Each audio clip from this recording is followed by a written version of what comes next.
Are you relying too much on technical skills to manage your project? Or is your lack of soft skills holding you back from true leadership? Wait, I know what you're thinking. ED, here we go again with the soft skills versus technical, blah, blah, blah.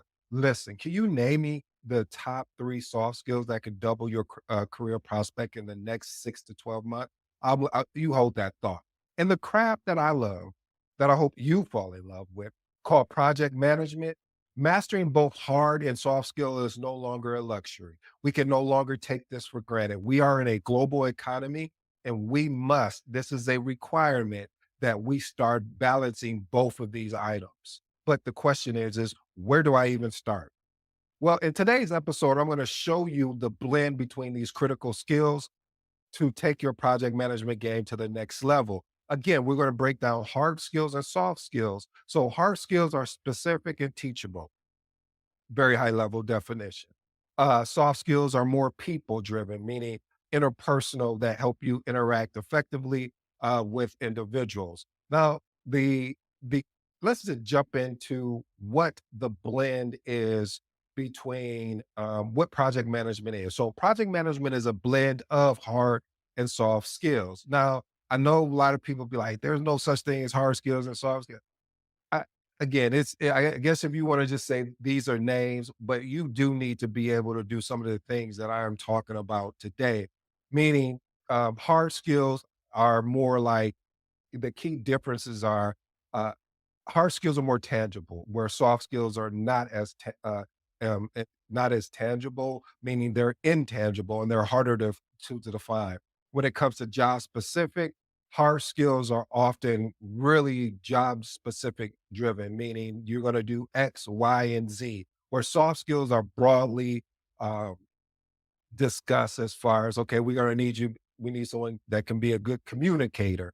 And then, like when you look at the development process, hard skills can typically be learned relatively quick, while soft skills usually take a longer time to develop and refine. And then evaluation, it's easier to evaluate hard skills. Like I can evaluate your job of if I gave you specific tasks to do, while soft skills, the assessments tends to be more subjective. Like, well, this person is not really a good communicator with the team, or they are a good communicator with the team. So again, project management is a blend of these two skills, hard and soft skills. When you look at successful, no, I hate using the word successful. Exceptional project managers, it requires a combination of hard skills as well as soft skills. You have to have the ability to balance being able to schedule, to lead a project schedule, to lead a proper budgeting, as well as being able to communicate to leadership where the project is, where the project is going.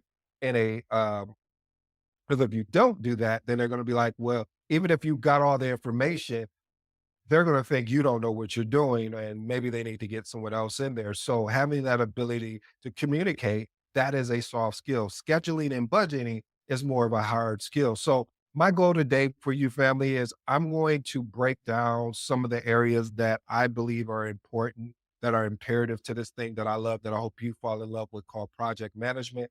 And I'm going to give you the hard skill aspect of it and then the soft skill aspect of it. And you know I got an 8 point framework, and then I'm on my way. Point number one, communication planning. The hard skill here is developing a comprehensive communication plan that outlines objectives, channels, frequency, and responsible parties. These are hard skills. The soft skill aspect of it is tailoring communication styles to different stakeholders, ensuring that the message are clear, relevant, considerate, and audience need. Again, the soft skill here, the base piece is the tailoring. I always talk about tailoring your communication. A lot of project managers push back on me and say, "Well, man, I don't feel like tailoring. And, why do I gotta, talk to this person in teams? And then you gotta learn this is exceptionalism. This is what we're reaching for. This is what we're going for." So having the ability to tailor your communication to stakeholders as well as your project team is going to be important as a soft skill. Point number two, time management. Using time management tools and techniques as such as the Eisenhower metrics, your calendar to prioritize and execute tasks efficiently. One of the things I've also noticed, family, from a hard skill standpoint, is being able to understand those tools. It takes a hard skill, meaning that you have to know what you're doing if you're going to leverage it. Even a calendar, sometimes we take a basic calendar for granted, and it's very, very efficiently if you know effective and efficient if you know how to use it properly. But that takes a hard skill because you need to know, well, how can I make the calendar? And we may take, again, taking it for granted, but just saying, how can I make sure that I put everything on my calendar, that I get an alert, and that I'm able to just not put that particular task on snooze. So let's move on to soft skills. Soft skill, helping team manage their time effectively, balancing workloads to prevent burnout, and encouraging a healthy work life balance. One of the things is that you have to ensure as a project manager is balancing workloads. And that is a soft skill, trust me, because, I always used to say, don't judge me, that project managers sometimes they should probably go get their therapist license as well, because, and I mean that tongue in cheek in a sense, because you will have people coming at you from all direction of how frustrated they are, and this is going on and that is going on. And if you can't have the soft skill to basically, what they're really saying is not about the thing, oh, watch this, family, this is about to get good to me. It's not about the things that's going on in their life. It's just the fact that it just seems like they keep getting more work and they're trying to find out more time to do the more work, or they just don't have enough time in the day. And so they're allowing all this exterior stuff to get in the way. And so you have to have the ability.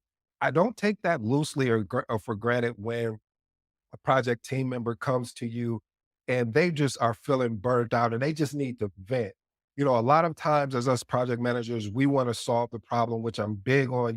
I talk about, let's not get so focused on the problem that we can't find the solution. Once we identify the problem, let's transition into the solution. But I also want to impose upon you is that sometimes a team member just needs to vent. And once they get it out, you be like, you okay now?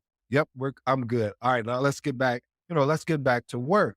But it's one of those things that you need to allow that safe space. You need to create that safe space for your team. All right, I'm sorry. I drained that point number two too long. Point number three, leadership.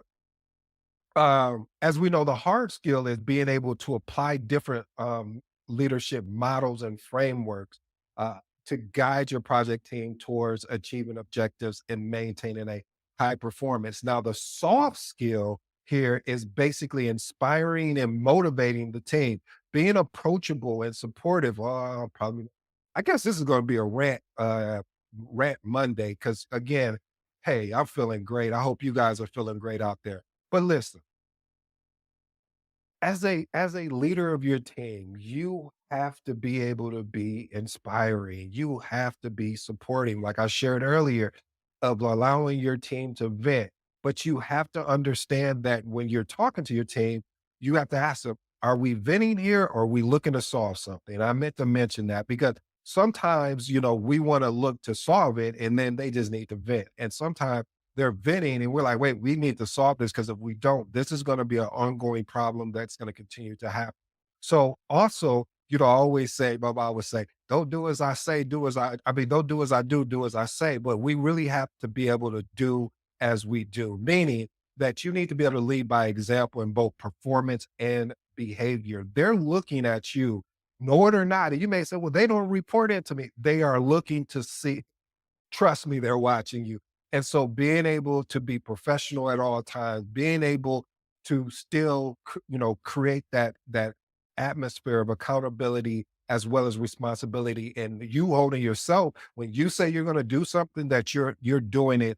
And so that way they say, well, hey, my project manager is doing it. They're not making excuses. So anyway, let's move on to point number four.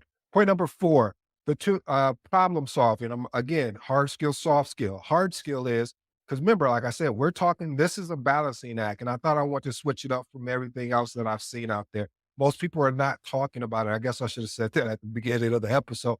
But most people are not telling you about the different balance between hard skill and soft skill because it is a balancing act. So, hard skill, applying structured problem solving techniques, the root cause analysis. I love that particular technique. My mentor, Phil, he has created um, a framework or a technique, and I think it's called Dixon. And basically, this they each have their own framework around how to solve or resolve a particular issue. Now, here's the soft skill of it: encouraging creative thinking and collaboration within the team to generate innovative solution to project challenges. All right, let's move on to point number 5: risk assessment. Hard skill: identify and analyzing potential risk and using quantitative and qualitative methods to prioritize and plan mitigation strategies. Again, the hard skill here is having the ability to analyze and then take a quantitative and a qualitative method to address it. Soft skill: communicating risk effectively to stakeholders and team members, ensuring that everyone understands the potential impact and is prepared to respond. What you see here, the foundation of the soft skill is being able to communicate, but also holding everyone accountable and responsible for what they're going to do. Do you kind of see a reoccurring theme that's going on? Communication, accountability, responsibility, leading by example, don't doing as you do and not as you say. Oh, I love that. All right, let's move on to point 6: scheduling. Developing and managing project schedule using tools like Gantt chart, Microsoft Project, critical path analysis. This is all part of the Microsoft Project Smart Sheet. These are tools that you need to understand and be able to use, because one of the things I always, when people ask me, well, what tool should I use for leading a schedule? And I'm like, well, what tool do your organization have? Uh, well, they don't. They're using Microsoft Project. Well, that's probably what you want to use and learn, because I've learned. I just I just get the foundational aspect of all these different tools. Like, I don't try to master them, because what I've seen over time, when I started getting really heavy into Microsoft Project, I mean, I was taking classes, I was building project schedules, and then all of a sudden, smart sheets came up. I'm like, oh man, I really like this smart sheets. And then ClickUp, and then this tool. And I'm like, okay, wait a minute. I need to stop trying to master, but just learn these tools to be effective enough that I can switch in between the two. Because when I've been in different organizations where their sole tool is smart sheets, or their sole tool is Microsoft Project, or their sole tool is Asana. So I was like, I need to at least have uh, be able to, as they say, the cliche, hit the ground running, and then kind of learn as I go. Long as I have the basis of being able to schedule down, I should be able to pick up any scheduling tool. And that's what I always practice. What I'm trying to teach you guys here, family, is just getting the basis of scheduling. You should be able to walk into any scheduling tool. Yes, it's going to be a learning curve, but you want to take that time, if you're at that organization, to learn how they leverage it and maybe partner with a project manager. Okay, I wasn't even part of today's episode, but I just thought I'd throw an extra gem in there. So, hard skill, I mean, excuse me, let's move on to soft skill. Flexibility, adjusting schedules when unexpected issues arise while maintaining team morale and managing stakeholder expectation. Point number 7: stakeholder engagement, mapping stakeholder interests, influence. And this is a hard skill, I apologize. Mapping stakeholders' interests, influence, and expectations to develop targeted engagement strategies. Soft skill, building trust and maintaining strong relationships with stakeholders through consistent, transparent, and empathetic communication. That's key, family. I hope you guys know how important that is. All right, let's move on to our last and final point: scope management. Hard skill first, and then we'll transition into soft skill. Hard skill: defining project scope, managing scope creep, and ensuring deliverables meet agreed upon requirements using scope management tools. Here's the soft skill. Soft skill is negotiating, that's a key word, scope changes with stakeholders, and managing their expectations and maintaining a focus on project goals without alienating the actual project team members as well as your stakeholders. All right, I'm gonna throw in a couple bonuses. I hope you guys don't mind if I over deliver. Project documentation. The hard skill is creating. Oh my God, it's so creating and maintaining detailed project documentation. That's including your plans, your reports, your schedule, your logs, and using a standardized format. Now, the soft skill is ensuring that the documentation is accessible and understanding and each of these project stakeholders as well as project team understand it, whether it's from a complex technical detail or boiling it down to a clear and concise manner. And then my last and final bonus is decision making. Hard skill, having the ability to analyze data using decision making frameworks and evaluating options to make informed and objective decisions. Soft skill, considering the human aspect, or I should say the impact of decisions involving the team in the process, and then truly really being able to communicate the rationale behind each of the decisions. Family, I hope you enjoyed today's episode. I go by the name of ED. You know my slogan, my motto. Until next time, I'm out.